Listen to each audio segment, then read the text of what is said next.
Hi, this is Andy from the Providence Leftist Radio podcast.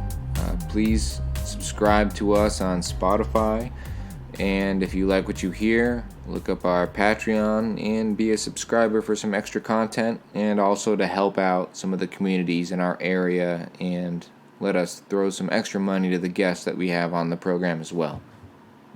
Today, we're going to talk a little bit about bureaucracy, and to help us, we have Noel Moreno. And to start, I'm going to read us a quote.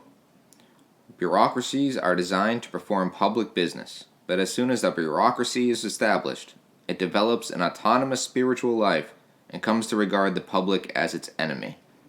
That quote is by Brooks Atkinson. And I think it sums up the disenfranchisement that I think a lot of us feel towards that B word. And to help us out with that 11-letter word that feels like a 4-letter word, we're going to sit down with Nahuel Moreno. So, you might not be familiar with his name, and not many people north of the equator are, but if you go to South America, and Argentina specifically, you will find that he is actually a cultural icon, especially in the world of socialism. So he started off writing a journal called Palabra Obrera, which means a worker's word. He was also a part of the International Committee, which went on to be a part of the Socialist Workers' Party for Argentina.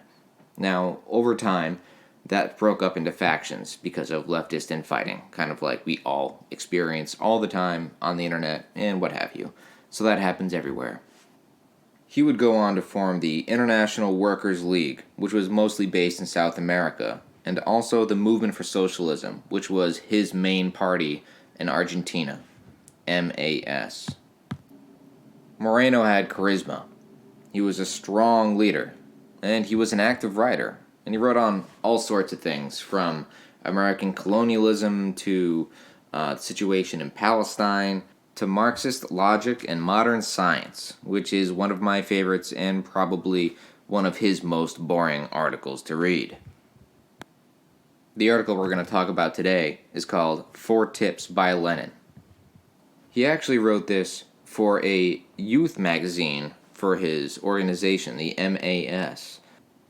In the beginning narration, he explains that the Argentinian Communist Party had released a statement by their Secretary General, Athos Fava, which is a great fucking name. Fava details the problems of bureaucracy that exist inside of their organization. They say that the leaders are detached from the masses, and the problems of the members more as administrators than revolutionaries. He goes on in the next paragraph and says, it is an attitude that, at the same time, dehumanizes party life, lowers communist morale, and covers everything with a facade of apparent order, with figures that conceal reality and deform it with false, non-scientific information, both from top down as from down up. Honestly, that's quite the confession. And I'll give him a little credit for being so sincere and genuine about what's happening inside his organization and the problems that it faced. The Wikipedia article for the Communist Party of Argentina talks about how from its origin it maintained an almost automatic alignment with the Communist Party of the Soviet Union. This would generate friction with the rest of the national left, which accused the party of struggling more for the geopolitical interests of the Soviet Union than for the effective emergence of a communist revolution in Argentina. Later on Lenin's 4th tip, we'll see why this is important, and we'll come back to it. Moreno saw this misstep, and he decided to capitalize on it. He used this as a teachable moment for the youth in his own party, the MAS. He used the principles put forward by the legendary Lenin himself to show a clear path out of the brambles of bureaucracy. Moreno begins with an acknowledgement that some bureaucracy is necessary, and Lenin said the same thing. However, the way that we treat the people that fill those positions and those administrative roles greatly impacts the rest of the society that we're trying to build. The first tip that he gives us is to pay the officials the same salary as a worker to keep their interests the same and not create an aristocratic class that protects itself. He quotes Lenin here, saying that the salaries of all officials are not to exceed the average wage of a competent worker. Moreno expands on this in a paragraph that says, "Any militant who wants to build a party to make a revolution has to know, if there are privileged officials in the organization with incomes well above the average salary of a skilled worker, that these officials are a breeding ground for the bureaucracy, for the emergence of a privileged caste with interests different than those of the workers, and that these privileged officials will inevitably attempt to use the party apparatus to defend their privileges over and above the needs of the workers." Now, how many times have you heard someone say that they wished that politicians were paid the same amount as anybody else in this country, and how unfair it is that they're making so much money, and how corrupt and terrible that is? Well, you can tell them, hey, Lenin said that, and you can smile and wink too. The next tip by Lenin is about being critical to our own leadership and cadre, and so not hesitating to oust poor and inept leadership. Moreno highlights a letter by Lenin that was written in 1902, a letter to a comrade on our organizational tasks. The letter shows a way of avoiding the abuses of bad leaders, even in the most clandestine militancy under the Tsar, when for reasons of security the ranks could not know and vote for all the leaders or meet and vote on many key issues. So Lenin in the article goes on to say, "Nor can any rules provide means against this.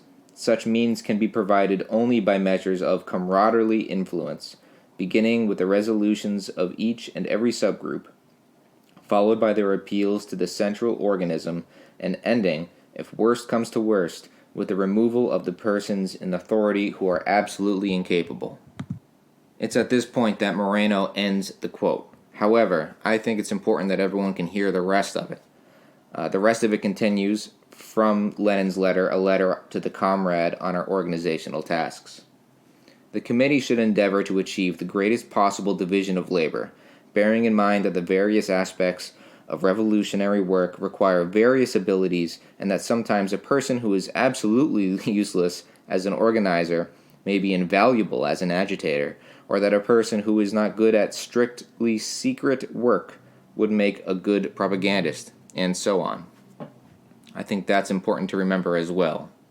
At this point, Moreno talks about his own organization, the MAS, says, "We are proud that, following Lenin, in our party we encourage the militants to be rebels in every sense, even towards leadership. One cannot sustain a revolutionary attitude of uncompromising rebellion towards the bourgeoisie and its servants, and at the same time maintain a submissive attitude or subjugation of personality cult towards the party leaders. To our militants, we encourage them to be rebellious in relation to their leaders, to criticize them, to control them, and to demand that they demonstrate their ability every day, not to accept any imposed authority, but only that which arises from the capacity demonstrated by the cadre, and that, if worst comes to worst, to impose the removal of the persons in authority who are absolutely incapable." That's a fantastic concept that we don't talk about enough. Holding our own people accountable, making sure people are in the right spots, keeping a revolutionary attitude on the inside of an organization and on the outside of the organization. I think it's something that I need to remember, and I think that it's something that everybody needs to keep in mind. We talked briefly before about leftist infighting. Well, the next point is titled "The Right to Tendency and Faction."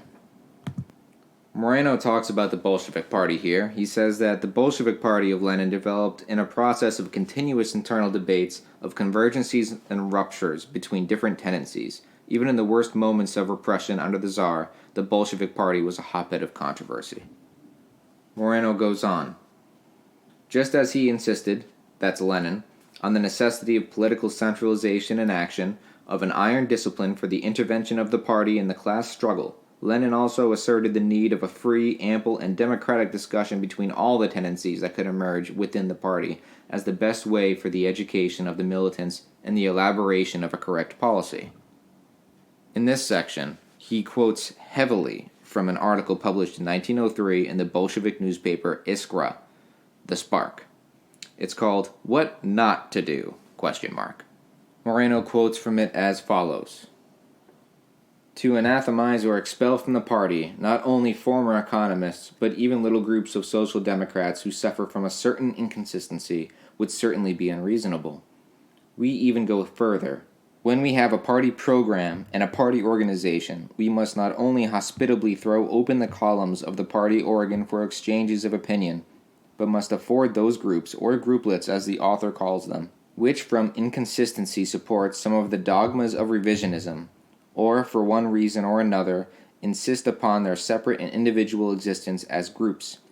What Lenin is driving at is that it's important to have an open discourse with everybody in the party, even if there's disagreements, to figure out who's right, who's wrong, where the inconsistency lies, how can we do better, and to keep them included in the conversation, and not to put them into the shadows or make them hide, so that this division between them and the other party members doesn't grow so large that it breaks the party in half, or wounds the entire thing. Moreno goes on to quote another article by Lenin, this time in 1916, called The Tasks of the Left Zimmerwaldis and the Swiss Social Democratic Party. That's a mouthful.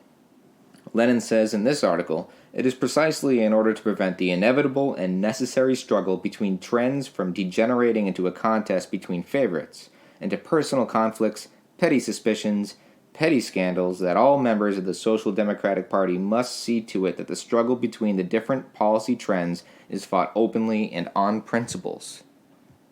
Both articles from this section specifically, The Tasks of the Left, Zimmerwaldis, and the Swiss Social Democratic Party, and What Not to Do, I think those are both very important articles that you should read in its entirety sometime if you do have the time. The last tip by Lenin involves the attitude of the communist parties towards the USSR, but I would like to summarize the ending of this as to never stop fighting our bourgeois government, even if our communist allies have treaties with it. And he goes on to give a few examples. The first one being, the Bolsheviks and the Germans signed the Treaty of Brest-Litovsk. That's Brest-Litovsk.